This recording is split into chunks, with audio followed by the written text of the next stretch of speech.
Dubai के तेल के बिजनेस पर काला अंधेरा मंडराने लगा क्योंकि दुबई की ज़मीन में तेल का लेवल कम होना शुरू हो गया और शेखों को इस बात की परेशानी होनी शुरू हो गई। इसीलिए वो चाहते थे कि वो अपना इंफ्रास्ट्रक्चर ऑयल बिजनेस से कन्वर्ट करके टूरिज्म में प्रमोट करें, ताकि अगर तेल का बिजनेस ना भी रहा तो वो टूरिज्म से अरबों खरबों डॉलर्स कमा सकें। इसीलिए क्राउन प्रिंस मोहम्मद बिन राशिद अल मखदूम ने 14,000 करोड़ रुपयों का एक प्रोजेक्ट सोचा। उन्होंने अपनी सल्तनत को दुनिया भर के लोगों के लिए एक स्वर्ग बनाने का आदेश दिया।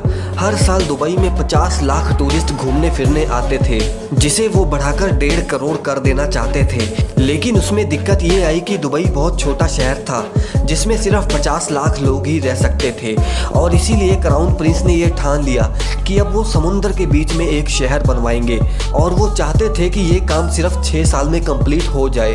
उन्होंने इस आइलैंड को पाम ट्री की तरह बनाने के लिए सोचा, लेकिन प्रॉब्लम ये आई थी कि आज दुनिया में किसी ने भी कभी भी कोई ऐसी चीज़ नहीं बनाई। इस शहर को बनाने के लिए इंजीनियर्स को कुदरत की ताकत से टकराना पड़ता।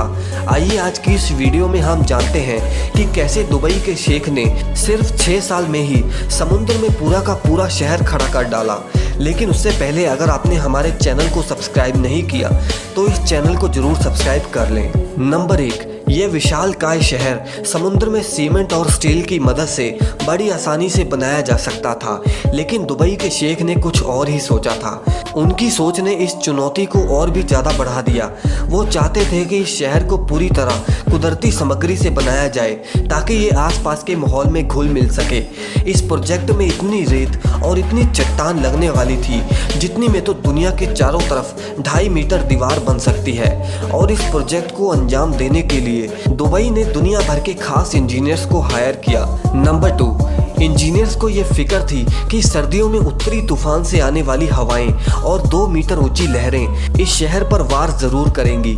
सभी जांच पड़ताल के बाद इंजीनियर्स ने हिसाब लगाया कि उन खतरनाक लहरों से बचने के लिए उन्हें लहरों से करीब 3 मीटर ऊंची और 11 मीटर लंबी दीवार बनानी चाहिए। नंबर 3, समुद्र में दीवार खड़ी करने के लिए करोड़ों रुपए के 3 रोजर्स मंगाए गए जो कि समुद्र में रेत लाकर डालते जा रहे थे। अब समुद्र में रेत का थामे रहना आसान नहीं था, इसलिए रेत को थामे रखने के लिए इसमें 6-6 टन के पत्थर डाले गए।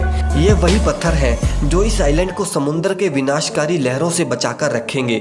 लेकिन इन पत्थरों को लाना कोई आसान काम नहीं था। जितने पत्थर इस दीवार को बनाने में लगने वाले थे उतने पत्थरों में तो इजिप्ट के 2 पिरामिड बन सकते थे। इस विशाल प्रोजेक्ट में कुछ भी पत्थर के भरोसे नहीं छोड़ा जा सकता।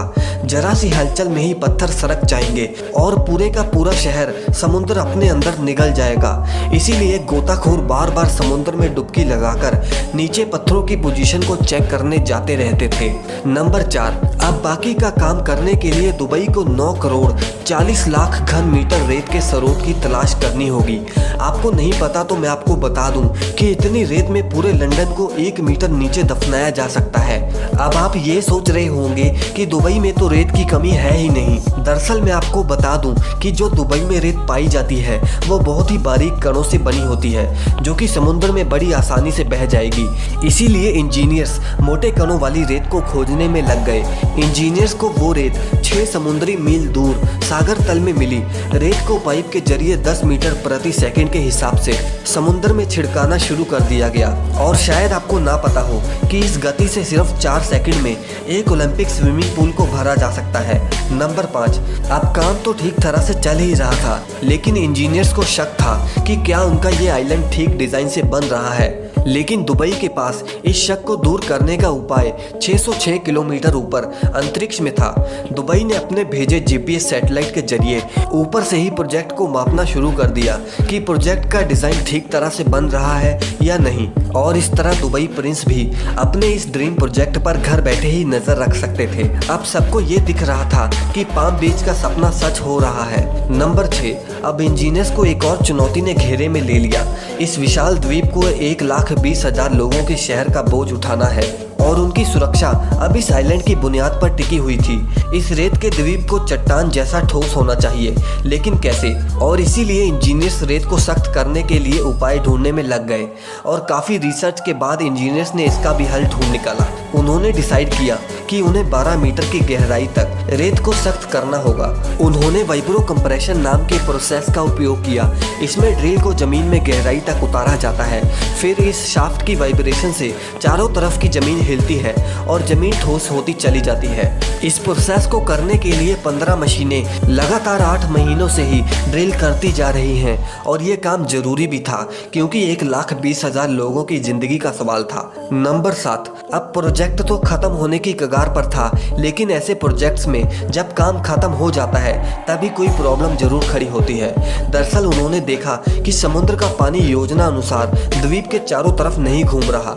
लोगों ने इस आइलैंड के छोटे से हिस्से के लिए भी लाखों डॉलर्स खर्च किए थे और ठहरे हुए पानी को तो वो कतई बर्दाश्त नहीं करेंगे। इस समस्या का समाधान इंजीनियर्स को जल्द ही ढूंढना होगा। जब उन्होंने डिजाइन में फेरबदल करके देखा तो उन्हें इसका सलूशन बड़ी आसानी से मिल गया। इसका सलूशन इंजीनियर्स ने ये निकाला कि अगर वो दीवार में 2 छेद करेंगे तो उन होल्स में से ताज़ा पानी बहकर चारों तरफ फैल जाएगा और दूसरी तरफ भी ऐसा ही कुछ करना होगा ताकि वो पानी बाहर भी निकल सके। नंबर 8, अब जैसे जैसे प्रोजेक्ट को खत्म करने की डेडलाइन पास आती चली जा रही है वैसे वैसे ही इंजीनियर्स अपने काम को अंजाम देने के लिए लगे हुए हैं। अब 12-12 घंटे काम करने वाले 40,000 एशिया के वर्कर्स को काम पर लगाया गया था। इन लोगों को 48 डिग्री की झुलसती गर्मी में काम करना था। इस प्रोजेक्ट में 51 अलग अलग कॉन्ट्रैक्टर्स होटल्स, बिल्डिंग्स, सीवेज, सड़कें वगैरह बनाने में जुटे हुए हैं। आपको ये बात हैरान कर देगी कि बिक्री शुरू होते ही पहले 3 दिनों में सारे के सारे मकान बिक गए। इनमें से सबसे महंगा मकान 12 लाख डॉलर्स का था। वक्त तेजी से निकल रहा था, लेकिन क्राउन प्रिंस ने सबको 2006 में आलीशान दुनिया देने का वादा किया है। इस 1.6 किलोमीटर इलाके में कम से कम 8,000 विला, 220 शॉपिंग मॉल्स और रेस्टोरेंट्स होंगे और भी खूबसूरत बिल्डिंग्स के लिए अलग से जगहें बनाई जाएंगी। और ऐसे ही इंजीनियर्स ने दिए गए वक्त में ही उन्हें ये आलीशान शहर बनाकर दे दिया। अगर आज ये शहर ना होता तो हो सकता था कि दुबई के पास आज इतना पैसा ना होता। वीडियो अगर पसंद आई तो इसे लाइक और शेयर जरूर करें और आगे आपको किस टॉपिक पर वीडियो देखनी है हमें कमेंट सेक्शन में जरूर बताएं और आगे भी ऐसी वीडियोस के लिए चैनल को सब्सक्राइब करना ना भूलें।